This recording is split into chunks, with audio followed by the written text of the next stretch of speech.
क्या खूब लिखा है किसी ने, क्या खूब लिखा है किसी ने कि प्रकृति से सीखे जीने का सलीका, धूप हो या छांव हमेशा खिले रहने का तरीका। नमस्कार, डीडी बिहार के इस बेहद खास कार्यक्रम दिशाएं में आप सभी दर्शकों का बहुत बहुत स्वागत है और मैं हूं आपकी होस्ट पिंकी। आज के हमारे इस बेहद ही खास कार्यक्रम में जो हमारा विषय है वो है नेचुरोपैथी, यानी कि आज हम ये जानेंगे कि नेचुरोपैथी के क्षेत्र में जो छात्र छात्राएं जाना चाहते हैं, अपना करियर बनाना चाहते हैं, वो किस तरीके से बना सकते हैं। और सबसे खास बात हम ये भी जानने की कोशिश करेंगे कि आखिर इस क्षेत्र में रोजगार के अवसर किस तरीके से हैं छात्रों के लिए। आपको बता दें कि इस विषय पे अधिक जानकारी के लिए और बातचीत करने के लिए हमारे साथ बेहद खास मेहमान मौजूद हैं। हमारे साथ हमारे स्टूडियो में मौजूद है नेचुरोपैथी यानी प्राकृतिक चिकित्सा रत्न और योगा अलायंस इंटरनेशनल के brand ambassador of India doctor Pankaj Kumar sir. Sir बहुत बहुत स्वागत है। धन्यवाद। और कार्यक्रम को आगे बढ़ाने से पहले और सवालों का सिलसिला शुरू करने से पहले हम अपने दर्शकों को ये बता देना चाहते हैं कि अगर आपके पास भी कोई सवाल है और आप उसका जवाब अगर हमारे विशेषज्ञ से जानना चाहते हैं तो हमें हमारे टोल फ्री नंबर पर कॉल कर सकते हैं। हमारा टोल फ्री नंबर है 18003456 एक बार फिर से दर्शकों को नंबर बता देते हैं। हमारा नंबर है 18003456 सर, कार्यक्रम को आगे बढ़ाएंगे और सबसे पहला सवाल, जब किसी भी विषय पे हम बातचीत करते हैं तो ये बन जाता है कि वो सब्जेक्ट है क्या, वो विषय है क्या। ऐसे में सबसे पहले यही जानना चाहेंगे कि नेचुरोपैथी क्या है। देखिए, प्राकृतिक चिकित्सा, नेचुरोपैथी का मतलब है प्राकृतिक चिकित्सा, और प्राकृतिक चिकित्सा स्वास्थ्य का वह महाविज्ञान है जी। महाविज्ञान हमने इसलिए कहा क्योंकि ये जो सारी पैथियां हैं वो सारी पैथियों की अगर मदर पैथी है तो वो नेचुरोपैथी है। और वो स्वास्थ्य का महाविज्ञान कहने का तात्पर्य है कि ये जो प्राकृतिक चिकित्सा है ये हमें यह सिखाती है कि हम मरते दम तक, क्योंकि इंसान जब जन्म लेता है तो मरना तय है जी, लेकिन मरते दम तक स्वस्थ हम कैसे रहें, यानी प्राकृतिक चिकित्सा स्वास्थ्य का वह महाविज्ञान है जो हमें मरते दम तक स्वस्थ रहना सिखलाती है। सर, इसकी शुरुआत कैसे हुई, थोड़ा सा ये भी जानना चाहेंगे। नहीं, इसकी शुरुआत देखिए, मॉडर्न नेचुरोपैथी, ऐसे अगर हम एंशिएंट में जाएंगे तो आप समझ लीजिए कि शुरुआत से सिर्फ नेचुरोपैथी ही थी, लेकिन इसके जो मॉडर्न नेचुरोपैथी के जन्मदाता हैं वो विंसेंट प्रसेन जी जर्मनी के एक किसान हैं, वो माने जाते हैं जिन्होंने 1861 ईस्वी में इसकी शुरुआत की। और धीरे धीरे क्योंकि जो वेस्टर्न कंट्रीज है वहाँ पे हाइड्रोथेरेपी का प्रचलन ज़्यादा था, वहाँ पे मिट्टी कम उपलब्ध होने के कारण वहाँ मड थेरेपी नहीं हुआ करते थे, या फिर धूप की कमी के कारण वहाँ पे थर्मोलियम वगैरह का प्रयोग नहीं हो पाता था, तो वहाँ पे जलोपचार मतलब हाइड्रोथेरेपी द्वारा काफ़ी उपचार हुआ और उनको सफलता मिली। फिर लुई कुने इसमें आए, फिर इंडियन इसमें राजू कृष्णम जी, हमारे विठल दास मोदी, ऐसे बहुत सारे प्राकृतिक चिकित्सक हुए और धीरे धीरे इसका विस्तार होता गया। सर, करियर बेस्ड प्रोग्राम है और इसमें छात्र छात्राओं से रिलेट करके हम तमाम जो सवाल है वो पूछते हैं। ऐसे में ये जानना बेहद जरूरी है कि नेचुरोपैथी में कौन कौन से कोर्स होते हैं, सबसे पहले ये बताइए। अभी देखिए, अब आज से 10 साल पहले तो ऐसा जैसे MBBS के इक्विवेलेंट कोई कोर्स नहीं था, बट अब ये चीज़ें शुरू हो चुकी है। पहले जैसे ND किया जाता था, डॉक्टर ऑफ नेचुरोपैथी, DNYS, लेकिन अब 40 से 50 यूनिवर्सिटी, शायद इससे ज़्यादा हो सकता है, लगभग बता रहे हैं, उसमें BNYS जो आपके MBBS इक्विवेलेंट BHMS BAMS वो उसके समतुल्य पढ़ाई होती है और उसके लेवल में ही ये कोर्स किया जाता है।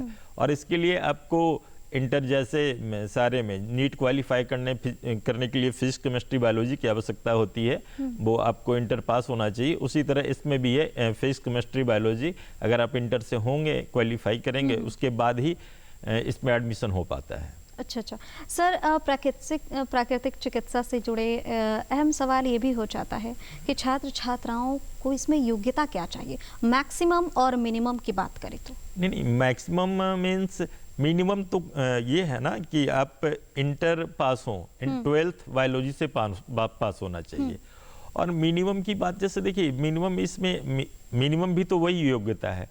अगर आप दूसरा कोर्स भी, जैसे इसमें आप एलोपैथ को लेती हैं तो उसमें भी बहुत सारे टाइप के टेक्निकल कोर्सेज और भी होते हैं, जैसे ड्रेसर को हो गया, वो DMLT का हो गया, या फिर अदर टेक्नीशियन, अदर चीज़ों का, वो उसी टाइप में, उसी प्रकार प्राकृतिक चिकित्सा के अंतर्गत भी, जैसे इसमें आप थेरेपिस्ट का अलग ले सकते हैं, पंचकर्मा का अलग ले सकते हैं, वो डिप्लोमा इन योग ले सकते हैं। तो ये सारे चीज़ों को करके आप छोटे छोटे स्तर पे, अब जिनकी उम्र ज़्यादा हो गई हो, ऐसा भी होता है कि जो उम्र के इस पड़ाव पे हैं कि अब करें क्या, बहुत सारी जगह से उनको निराशा मिल चुकी है कि अब क्या करें। तो वो मान लिया 10th 12th या ग्रेजुएशन पास कर लिए, उनके पास 5.5 साल का वक्त नहीं है, तो अब उसमें वो क्या कर सकते हैं। तो उस कंडीशन में है कि आप योग में 1 साल का डिप्लोमा करके भी आप अपना जिंदगी गुजर बसर कर सकते हैं। और अच्छे, अभी पटना में भी, रांची में भी, दोनों शहरों में हमने देखा है कि लोग इवन की होम योगा का जो प्रचलन चला है कि लोग घर जा कर के ये कर रहे हैं और उनको 7-8 हज़ार रुपया एक जगह से मिल जा रहा है। अगर 2-4-5 भी कर लेते हैं तो वो अपना कर लेते हैं। तो ये तो एक अलग है। बट आप अगर इंस्टीट्यूशनल भी इसको देखें तो जैसे किसी इंस्टीट्यूशन में जहाँ पे पंचकर्मा तकनीशियन हर एक आयुर्वेद कॉलेज में रिक्वायरमेंट होता है, तो बस इसमें थोड़ा नाम अलग होता है। अच्छा।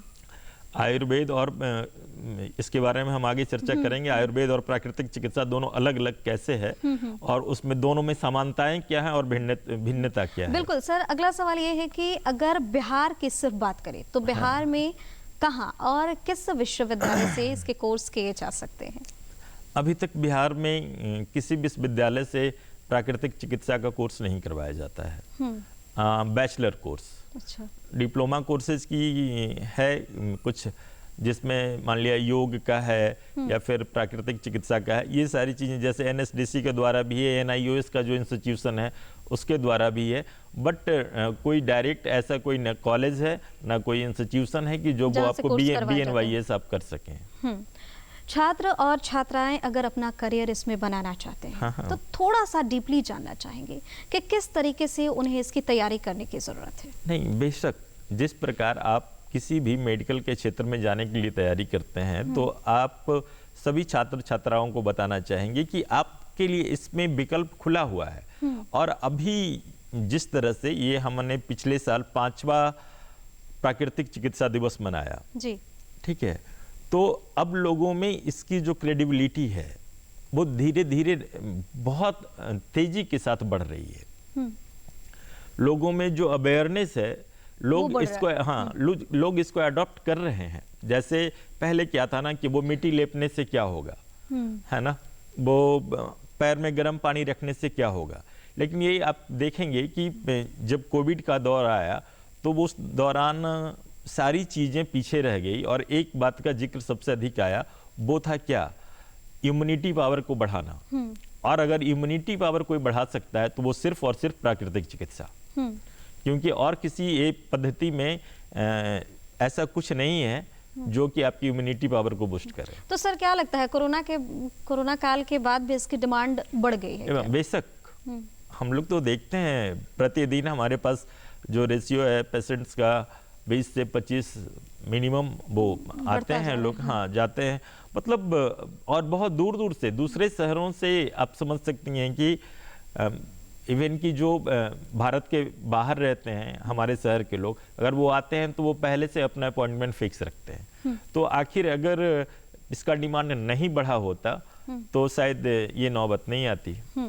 सर एक सवाल और है कि इसमें छात्र छात्राओं को ट्रेनिंग कैसे दी जाती है, क्योंकि थोड़ा सा कंफ्यूजन शायद उन्हें भी होगा, बाकी सारी जो पैथी है उससे थोड़ा सा ये डिफरेंट हो जाता है। नहीं, बता रहे हैं इस बारे में। देखिए, जैसे इसमें जैसे एनाटॉमी फिजियोलॉजी जो पढ़ाई होती है वो सब कुछ क्लिनिकली वो सारा पढ़ाई सेम होता है, बस थोड़ा प्रैक्टिकल में अंतर होता है। और प्रैक्टिकल में क्या है ना, जो जहाँ हॉस्पिटल कम कॉलेजेस हैं तो उसमें जो हम लोगों का ट्रीटमेंट हॉल होता है वही लैब होता है, तो कुछ अलग नहीं है। आप जिस पैथी में जाते हैं, जैसे होम्योपैथी का है तो उसके बारे में बताया जाता है, उसी तरह प्राकृतिक चिकित्सा पद्धति में है तो इसका जो ट्रीटमेंट हॉल है, इसमें जो जितनी चिकित्सा पद्धतियाँ जो विभिन्न है, जैसे पैर का गर्म निहान हो गया, स्टीम बाथ हो गया, पंचकर्म हो गया, स्पाइन बाथ हो गया, हिप बाथ हो गया, मड थेरेपी है, ये सारा कुछ सब एक एक कर बताया जाता है। और वो जब पेशेंट को जी। देखते हैं तो सर, हाँ सर, यहाँ पे रुकना चाहूंगी, कोई कॉलर हमारे साथ जुड़ हाँ गए हैं, जी। उनसे उनका सवाल जान लेते हैं।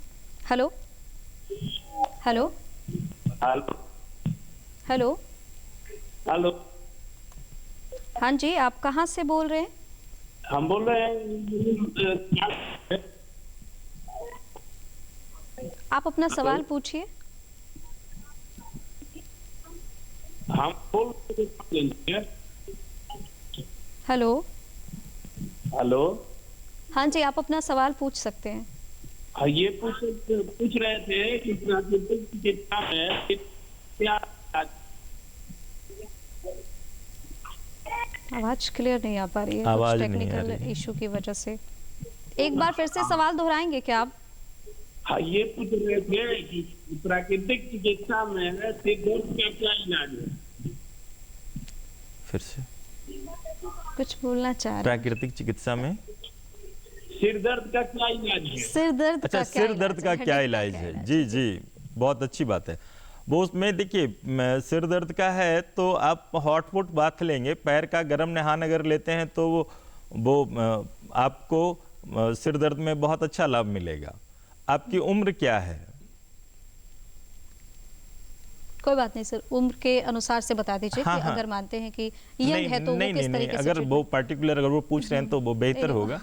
आप सुन पा रहे हैं हमारी आवाज? सर, फोन कट हो गया है, अच्छा। इसलिए मैं बोल रही हूँ कि उम्र के अनुसार आप ही हाँ, समझा नहीं नहीं, दीजिए। वो तो पैर का गर्म निहान, जैसे गले से ऊपर के रोगों के लिए प्राकृतिक चिकित्सा में पैर का गर्म निहान, यानी वो 20 मिनट अगर हम पैर को 40 डिग्री टेम्परेचर में पानी में रखते हैं और सर पे एक ठंडा तौलिया, मतलब एक कपड़े को भिगो करके छोटा सा सर पे रख लीजिए और कोई भी एक चादर, अभी गर्मी का मौसम है तो एक चादर से ढक लीजिए। जो स्वेटिंग होता है उसके बाद देखिए गले से ऊपर के जितने टाइप का प्रॉब्लम है वो सॉल्व हो जाता है।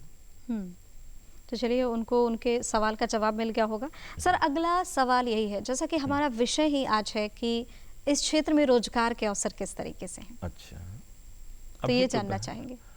तो रोजगार के अवसर तो है ना इसमें, आप जिस प्रकार से चाहें, अगर आप, क्योंकि अभी गवर्नमेंटल तौर पे बहुत ही इसका पहल नहीं किया गया है, खास करके हमारे राज्य में, कि सब जगह लोग इसको इसमें ज्वाइन कर रहे हैं, इतनी वैकेंसियां आ रही है, ऐसा है। तो लेकिन अगर वो पर्सनली, जैसे हम लोग खुद का ही कर रहे हैं और बेहतर ढंग से काम कर रहे हैं, तो अगर आप में कॉन्फिडेंट आप हैं अपने काम से, आप इस चीज़ को चयन करना चाहते हैं, तो आइए, आपके लिए पूरा क्षेत्र खुला हुआ है। अभी इसमें उतनी प्रतिस्पर्धा नहीं है जितनी कि बाकी सारे क्षेत्रों में बाकी है। सारे क्षेत्रों में है।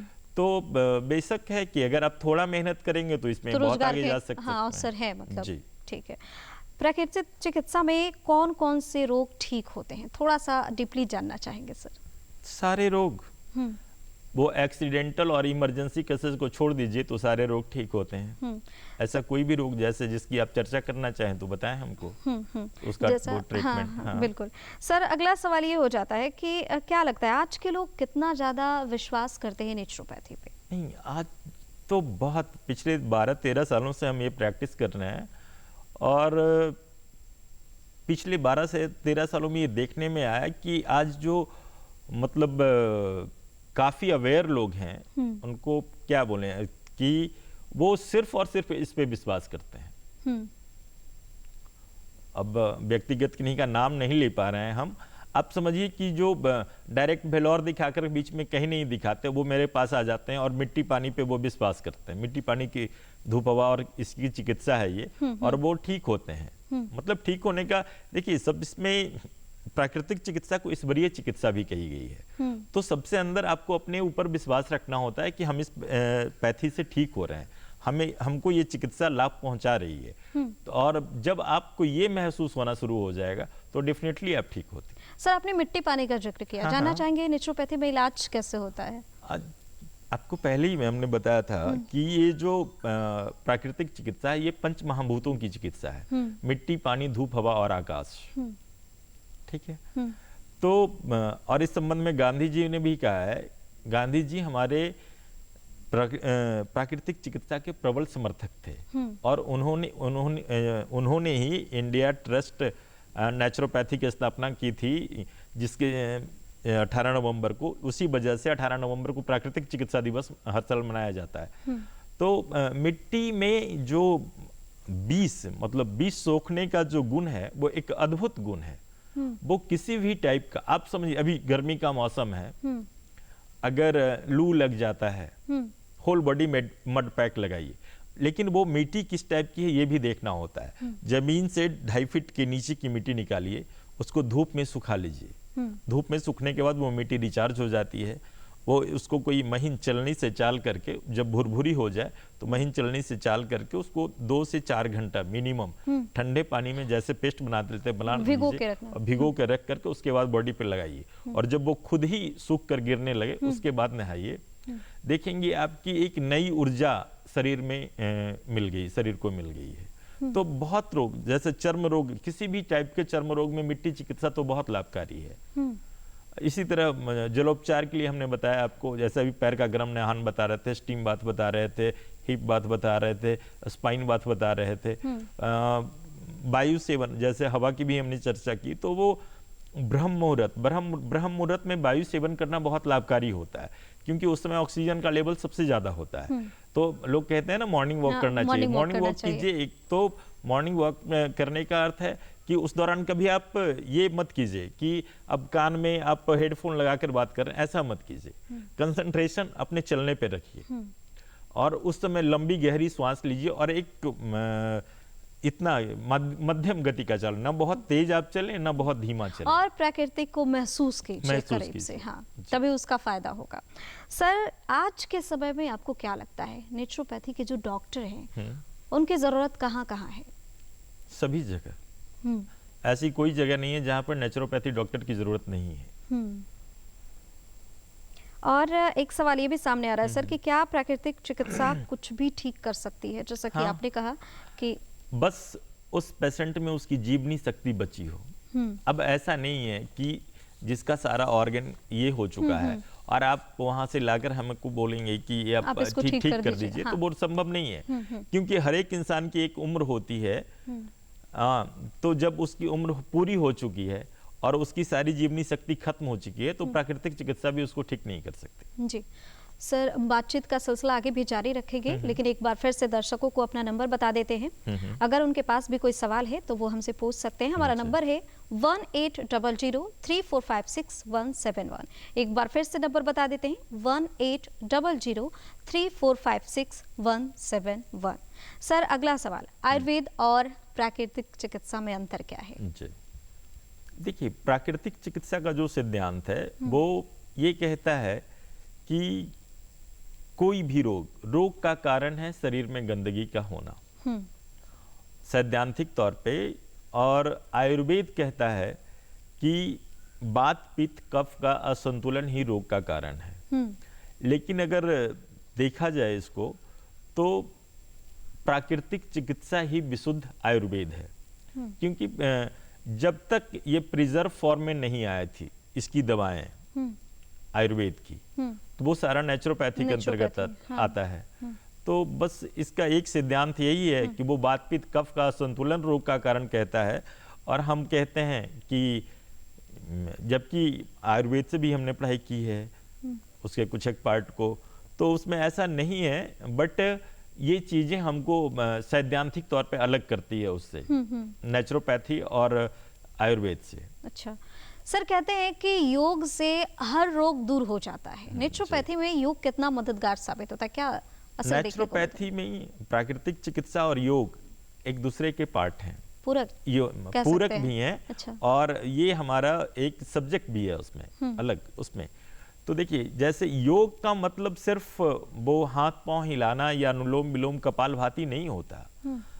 योग को गीता में परिभाषित करते हुए कहा गया है, योगः कर्मसु कौशलम, अर्थात अपने कार्यों को कुशलता पूर्वक करना ही योग कहलाता है। तो अपने जीवन में योग अगर आप अपने जीवन में पूरी तरह ढालते हैं तो स्वतः अपना प्राकृतिक चिकित्सा को पालन करते हैं। तो योग और प्राकृतिक चिकित्सा, इसमें जैसे इसमें यम नियम आसन प्राणायाम प्रत्याहार धारणा ध्यान समाधि, इसका जो अष्टांग योग है वो। लेकिन नहीं, हमको समाधि की ओर नहीं जाना है। हमको स्वस्थ रहने के लिए यम नियम, जैसे कम से कम जो हमारी जैविक घड़ी है, हम लोग क्या हैं, मानव या संपूर्ण सृष्टि सूर्य के वंशज माने जाते हैं। तो सूर्य के साथ जागिए, सूर्य के साथ सोइए। मतलब सोने का और जागने से तात्पर्य क्या है, सूर्य जागने के बाद खाना खाइए और सूर्यास्त के बाद खाना मत खाइए। इतना तो कर ही सकते हैं ना। इतना अगर करने मतलब से जो भी क्रियाक्रम है सूर्य के उगने से लेकर सूर्य के डूबने के बीच में कर देखिए, लीजिए। जैसे 12 बजे तक हमारी जठराग्नि तीव्र होती है, तो उस समय तक हम जो भी खाएंगे उसका पाचन बहुत अच्छा होता है। अब रात के 10 से 11 बजे हम बहुत हैवी खाना खाते हैं, सो जाते हैं, और बाद में आपको वो कब्ज की समस्या निश्चित तौर पे रहेगी। जी।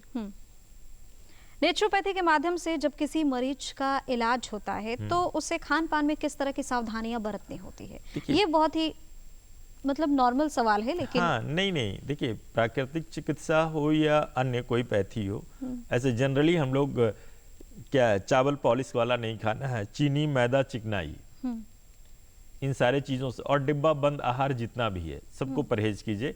आप 90% रोगों से दूर रहेंगे। हमने सिर्फ 5 चीजें बताई। चावल पॉलिश वाला नहीं खाना है, चीनी, मैदा, चिकनाई, और डब्बा बंद जितना आहार है, सामान है, बस उसको अवॉइड कीजिए।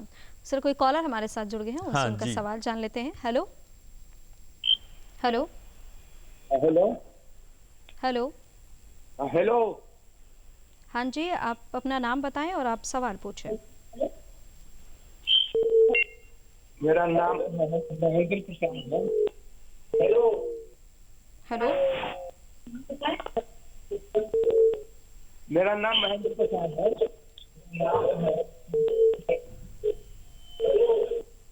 आप अपना सवाल पूछिए। सवाल है क्या? शायद कुछ पेट दर्द के लिए क्या उपाय? पेट दर्द कैसे ठीक हो? पेट दर्द का कारण क्या है? उनकी आवाज क्लियर नहीं आ पा रही है, लेकिन चलिए फिर भी पेट से संबंधित है तो हम बता दे रहे हैं, क्योंकि आपकी आवाज स्पष्ट नहीं आ पाई है इस पे। देखिए, पेट से संबंधित रोग में सबसे पहले आता है कब्ज। और जैसे ये कब्ज सारे रोगों की जननी है। प्राकृतिक चिकित्सा के अनुसार ये कहा जाता है कि कोई भी रोग के पहले सबसे पहले पेट में कब्ज होता है। और कब्ज होने का मुख्य कारण क्या है? क्योंकि हमारी जो शरीर में जो वेस्ट मटेरियल है वो ज़्यादा से ज़्यादा जब बढ़ जाता है, हमारा पाचन सुदृढ़ ढंग से नहीं हो पाता है, तब हमें कब्ज होता है। कब्ज का मुख्य कारण जैसे ना हमारा सोने का टाइम, ना हमारा जागने का टाइम, या ना खाने का, ना पानी पीने का, तो ये सारे चीज जब अव्यवस्थित होता है तभी पेट की समस्या ऐसे बढ़ती है। अब इसमें जैसे एक बात का तो अवश्य ध्यान रखें कि खाने के टाइम में कभी पानी नहीं पिए, क्योंकि जब हम खाते हैं तो हमारे पेट का तापमान, जो जठराग्नि है, उसका तापमान 1 डिग्री टेम्परेचर बढ़ जाता है। ठीक है, और वो उस दौरान खाने को पचाने में लग जाता है। और बीच में अगर हम पानी पी लेते हैं और वो भी भरपेट, खाना फंस रहा हो तो 1-2 घुट पिएंगे, नुकसान नहीं है, लेकिन खाना खत्म होने के बाद पूरा गिलास पानी पीना वो नुकसानदेह होता है। क्योंकि जब पानी पीते हैं लास्ट में तो वो ढकार आती है, हम समझते हैं खाना पच गया, बट ऐसा नहीं है कि हम तुरंत पेट में डालें और खाना पच गया, बल्कि वो अग्नि बुझ गई जो हमको पचा रही थी, और बाद में आपको वो पेट में वो असहज महसूस होता है, जिस दौरान आप ये फील करते हैं कि अब ये गैस बन गया, ये हो गया, और उसके बाद वो पेट की समस्या शुरू हो जाती है। तो इससे निजात पाने का सबसे अच्छा तरीका है 12 बजे तक भरपेट आप फल खाइए अपने वजन के अनुसार। अगर मेरा वजन 80 kg है तो हम 800 ग्राम फल खाएं। 12 बजे के बाद दोपहर के खाने में अगर 80 kg वजन है तो 400 ग्राम सलाद खाइए, और उसके बाद आप अपने पसंद का खाना खाइए। सलाद के जस्ट बाद तुरंत 3 से 4 बजे अगर आपको भूख लगती हो तो कोई फल ले लीजिए, स्प्राउट्स ले लीजिए, नहीं हो नारियल पानी ले लीजिए, अभी गर्मी का मौसम है, बेल का रस ले लीजिए, तरबूज है, फल, मतलब जो आपको पसंद है कुछ हल्का ले लीजिए। और शाम का खाना 8 बजे के पहले, उसके पहले 400 ग्राम सलाद। वो सिर्फ पेट ही नहीं वो आपको 90% बीपी, शुगर, इन सारे रोगों से आपको निजात देगा। दिलाएगा। सर कोई कॉलर हमारे साथ जुड़ गए हैं, उनसे हाँ उनका जी। सवाल जान लेते हैं। पूछिए। हेलो हेलो, हेलो, हाँ जी, आप अपना नाम बताइए सबसे पहले और कहाँ से बोल रहे हैं ये भी बताइए। सतपाल कुरुक्षेत्र यूनिवर्सिटी कुरुक्षेत्र। हाँ जी, आप अपना सवाल पूछिए। Hello, question. Satpal Kurukshetra university Kurukshetra. सवाल पूछिए सर आप अपना। ये नींद ना आने का नेचुरोपैथी में इलाज। नींद नहीं आने का नेचुरोपैथी में इलाज, वो रीढ़ का नींद ना आने का नेचुरोपैथी में क्या जी इलाज जी है? जी जी जी, बस वही बता रहे हैं हम आपको। ठीक है। इसमें देखिए, पहला तो है कि पेट ठीक रखना है, दूसरा रीढ़ स्नान, ठीक है, और रीढ़ की गर्म ठंडी सेक और पैर का गर्म नहान। आपको रात में नींद नहीं आ रही है तो 20 मिनट का पैर का गर्म नहान ले लीजिए, और 5 से 10 मिनट रीढ़ स्नान। अगर आपके घर में रीढ़ स्नान की व्यवस्था नहीं है तो शावर लीजिए और रीढ़ पे वो पानी डालिए, और वो पैर का गर्म नहान लेने के बाद, गर्म पानी से निकालने के बाद 3 से 5 मिनट पैर को धोइए, फिर आप बिस्तर में जाइए, अच्छी नींद आएगी। सर आजकल मतलब जो वर्किंग लोग हैं वो भी काफ़ी देर तक, लंबे समय तक चेयर पे बैठ के, सिस्टम के सामने बैठ के काम करते रहते हैं, उस वजह से भी उनको रीढ़ की हड्डी में प्रॉब्लम आती है, बैक पेन जैसी प्रॉब्लम देखने को मिलती है। तो इन सब का इलाज क्या उसी तरीके से हो? नहीं नहीं नहीं नहीं, वो ठीक है। जैसे जो लोग काफ़ी देर ये करते हैं, तो 1 घंटा देखिए, अपने लिए आपको सवेरे 1 घंटा देना होगा, और 1 घंटे में आप 30 मिनट वॉक कीजिए और 30 मिनट का आसन प्राणायाम कीजिए। और इसमें जैसे जो फॉरवर्ड बेंडिंग ज़्यादातर जो चेयर पे रहते हैं, तो इनके लिए भुजंग आसन, मरकट आसन, ये सब, या फिर सूर्य नमस्कार पूरा ले लीजिए तो उसमें 12 आसन आ जाता है। तो अगर 2-4 राउंड सूर्य नमस्कार और बाकी प्राणायाम वगैरह कर लेते हैं तो शायद इन सारी चीज़ों से आपको निजात मिल जाएगा। सर नेचुरोपैथी पे थोड़ा सा फिर से आएंगे और जानना चाहेंगे कि किस तरह के डॉक्टर पोस्ट होते हैं। कहने का मतलब ये है कि इसमें भी अलग अलग विशेषज्ञ होते हैं क्या, जैसे कि बाकी सारे पैथी में नहीं, होते हैं? अभी तक ऐसा बीमारी को नहीं लेकर। है। अभी सिर्फ प्राकृतिक चिकित्सक जैसे बस, और इसमें कोई डिपार्टमेंट नहीं है। बांटा गया है कि नहीं ये अलग हैं वो अलग हैं, जैसे ये ऑन्कोलॉजिस्ट हैं, ये फिर गैस्ट्रो के हैं, तो इसमें ऐसा नहीं है। सर पहले की तुलना में अब छात्र और छात्राओं की रुचि क्योंकि इस क्षेत्र में, इसके पीछे भी रीजन है नहीं होने का, क्योंकि प्राकृतिक चिकित्सा जब भी इलाज करती है तो वो पूरे शरीर को एक साथ करती है, वो किसी रोग बेस्ड ट्रीटमेंट नहीं करती है, वो पूरे शरीर की करती है। हाँ बताइए सर पहले की तुलना में अब छात्र छात्राओं की रुचि इस सेक्टर में किस तरीके से देखने बहुत को बढ़ी है या कम हो गई? नहीं, बहुत बढ़ी है, और बहुत उत्सुकता के साथ छात्र इस क्षेत्र में आ रहे हैं, और बहुत ही मतलब क्या बोलें उसको, इनिशिएटिव ले करके उस काम को कर रहे हैं। जी जी जी सर, बहुत बहुत शुक्रिया आप आए और दर्शकों को इतनी तमाम जो जानकारी है, आवश्यक जानकारी है वो साझा की, इसके लिए तहे दिल से शुक्रिया। थैंक यू जी। तो आज के हमारे इस बेहद ही खास कार्यक्रम दिशाएं में इतना ही। हमारी अगली प्रस्तुति में हम फिर मिलेंगे किसी अन्य विषय को लेकर और किसी अन्य विशेषज्ञ के साथ। तब तक के लिए आप देखते रहिए DD बिहार और हमें दीजिए इजाजत। नमस्कार। हो गया ना?